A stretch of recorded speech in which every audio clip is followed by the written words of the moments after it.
Good evening and welcome to another live broadcast from Green TV, the Pat Foundation. We've had a multitude of guests, but tonight we have a fellow lady on our show, Bianca Robinson. She's going to tell us all a bit about her journey, a little bit about herself first of all. And yes, and from the accent, you'll notice she's not a native Yorkshire lass like myself. There's a little bit of an accent there. So Bianca, tell us who you are and what you do.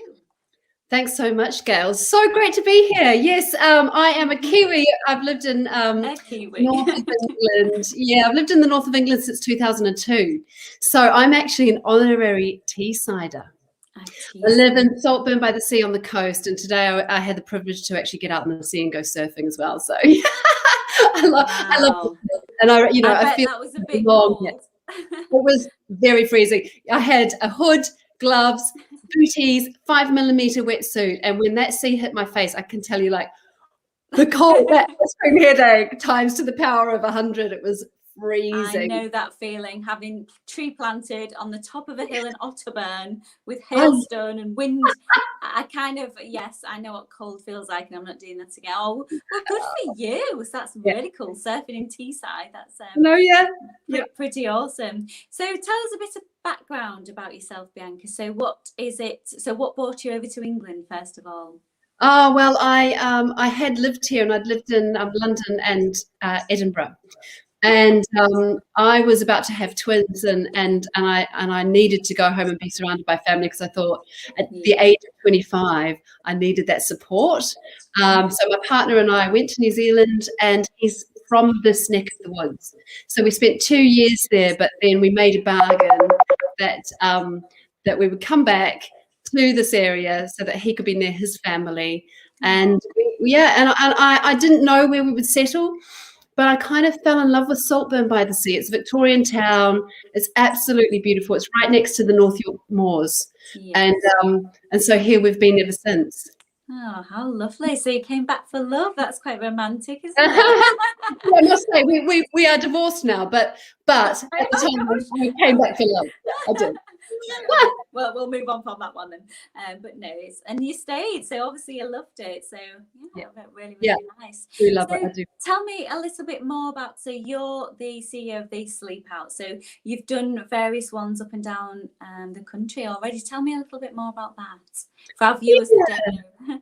Yeah. So the charity is called CEO Sleepout UK, and our aim is to unite business leaders in cities from Northumberland to Portsmouth and everywhere in between. We invite them to spend a night outdoors and raise money and awareness of the issues, the kind of crisis that we're seeing around homelessness. And I believe that the voice of business is a powerful one. I believe that it's one that policymakers will listen to, but what I've got to do is unlock that understanding and compassion first. So that's what I aim to do at these events, and we say it's not anything like what a rough sleeper would experience. But when you are lying there in your sleeping bag on the hard floor at 3 a.m.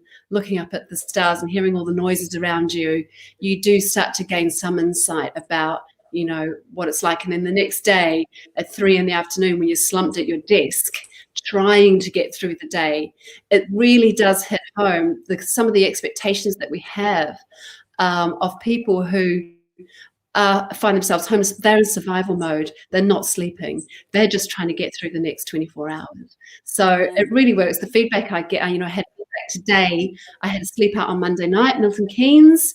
Wonderful business community who really get behind it. We couldn't do it in the flesh, so we did it virtual. So people slept out in their backyards.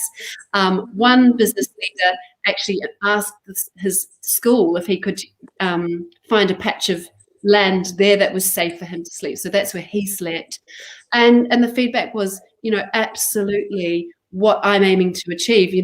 We now realize how hard it must be for people when they're finding somewhere safe, being frightened in the night. Every noise makes you jump. Every shuffle, bird, whatever, little animal might be coming up next to you.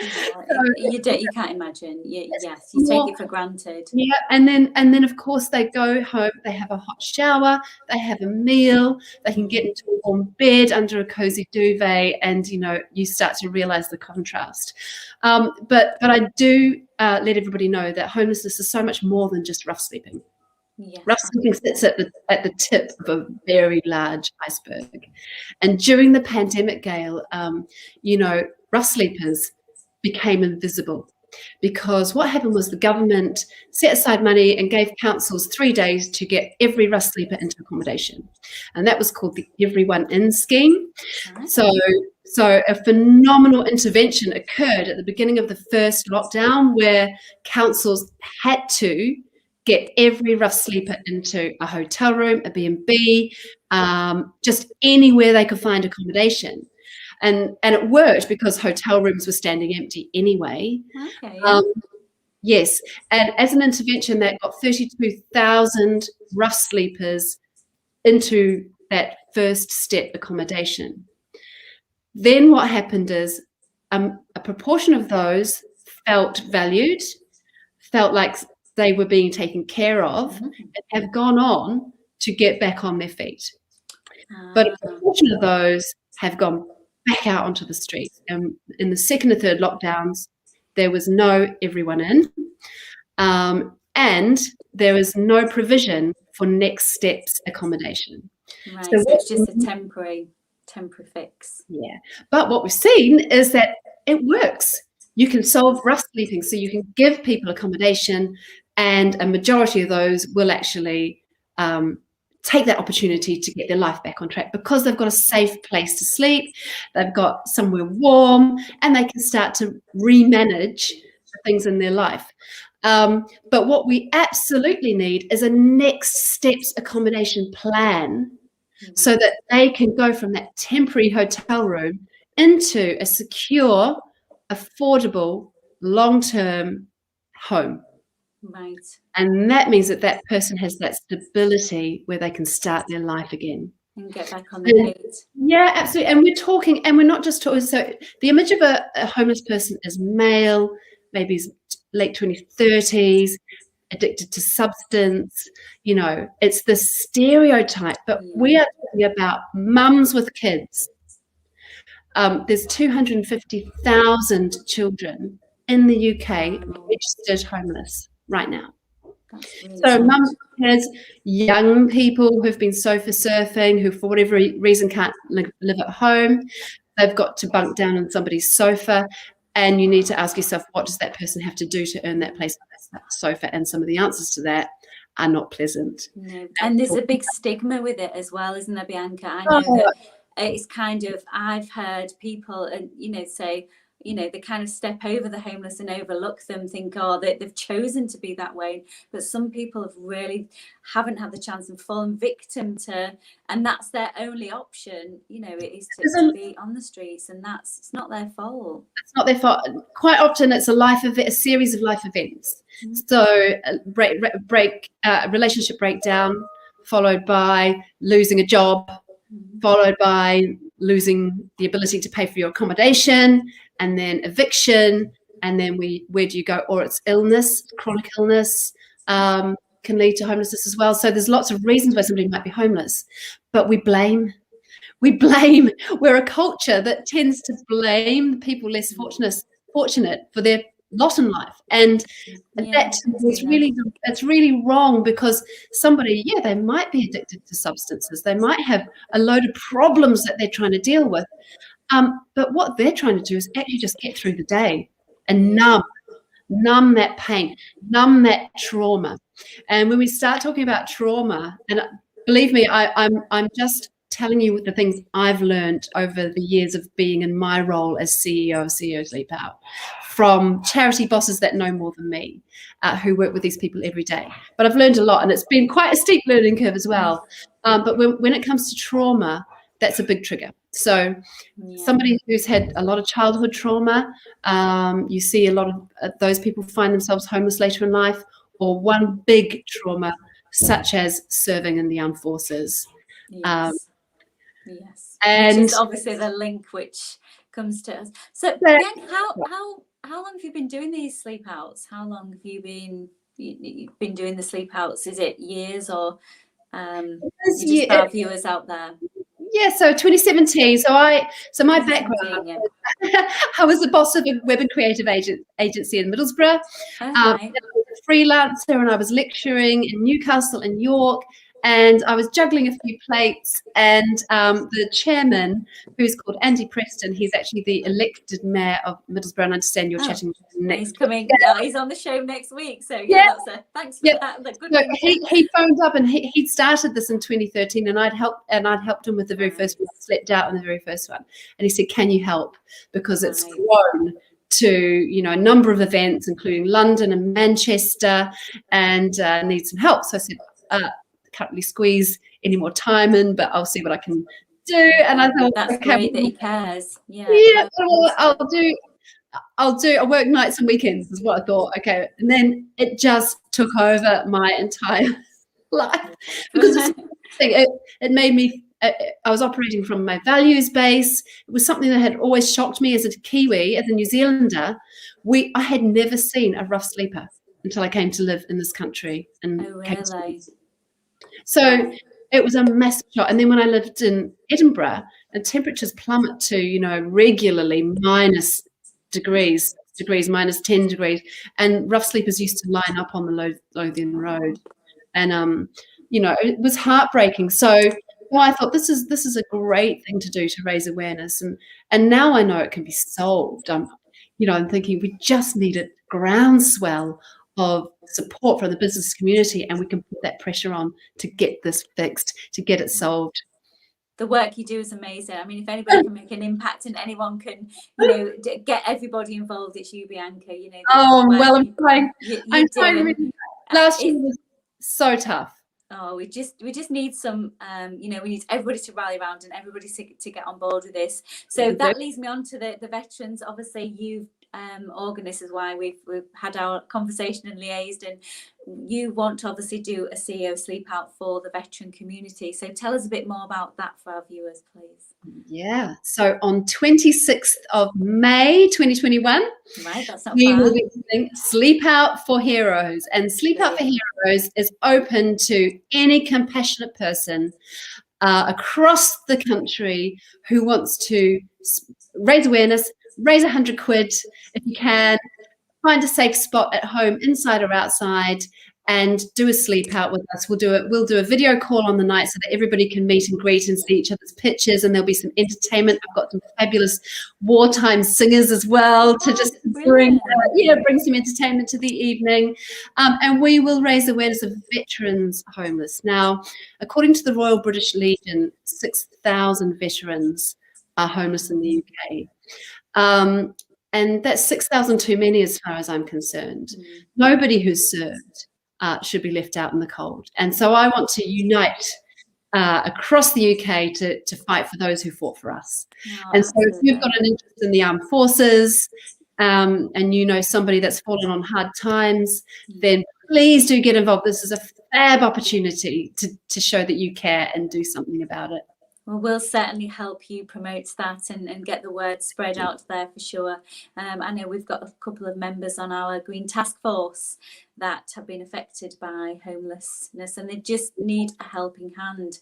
And it's really, really sad, and it's unfortunate for anybody, don't get me wrong, but the veterans are very close to my heart and our heart, and it's a case of they fight for our country. It's we need to help them out and get on board. So what can business owners and members of the public watching this do? How do they go about joining in the CEO's Sleep Out for the veterans?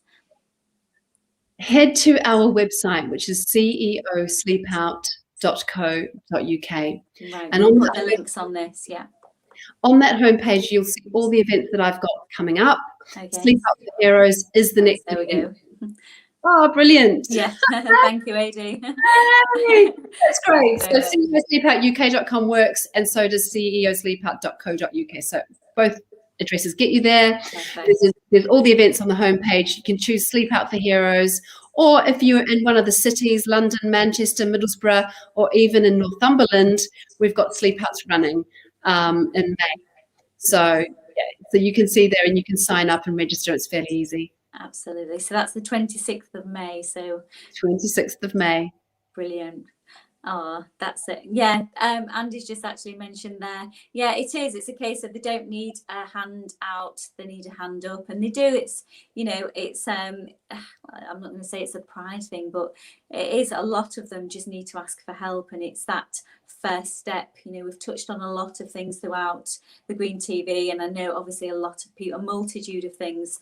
You know, whether it's mental health or, you know, homelessness or whatever topical issue, you know, it's just that initial reaching out, and that there's people there to help, and what a great job that you do, Bianca. So we're on board. We're definitely going to be, definitely. And any, you know, promotion that we can do, just reach out. We will attach any links to this broadcast, and this broadcast will be going to the Pat Foundation YouTube channel. I shall be posting it on mine, on Gail Acaster's channel, and we'll send it to you, Bianca, so you can post it out as well, so people can gain a really good understanding and, you know, find out you know, how people are living, you know, and how it does make you fortunate. It makes you realize, you know, we're sat here now having a chat in the comforts of our lovely warm home. You know, it's you know, it's people like you that make a difference, Bianca. So, you know, I can't say how good that is. So any more you want to add on that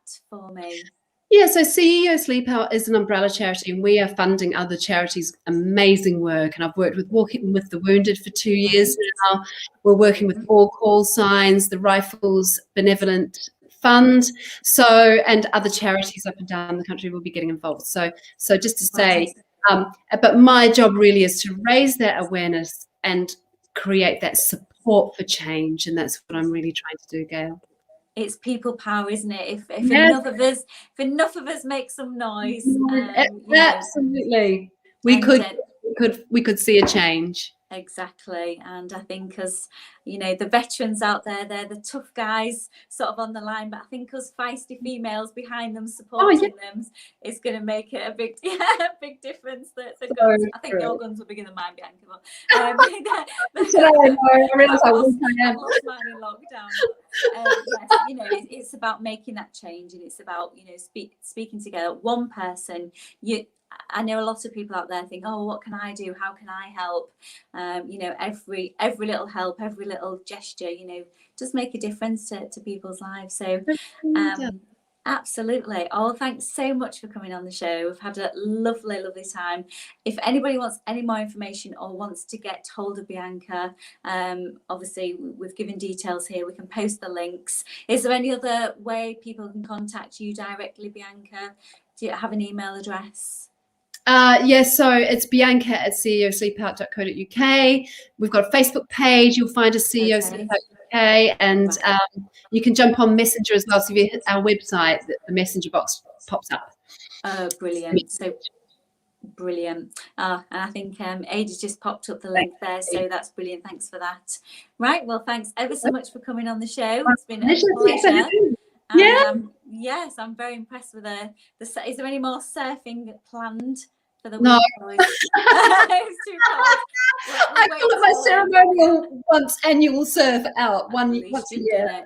At least you've done it. I tried a bike ride a couple of weeks ago. I think it was -1, and I literally got around the block before my hands just seized up and my eyes were streaming. I went, maybe not do this one. So yeah, absolutely. Oh, well, thanks ever so much. Have a great evening, everybody. It's bye from me, Gail Acaster, and bye from Bianca. Bye bye. Thank you.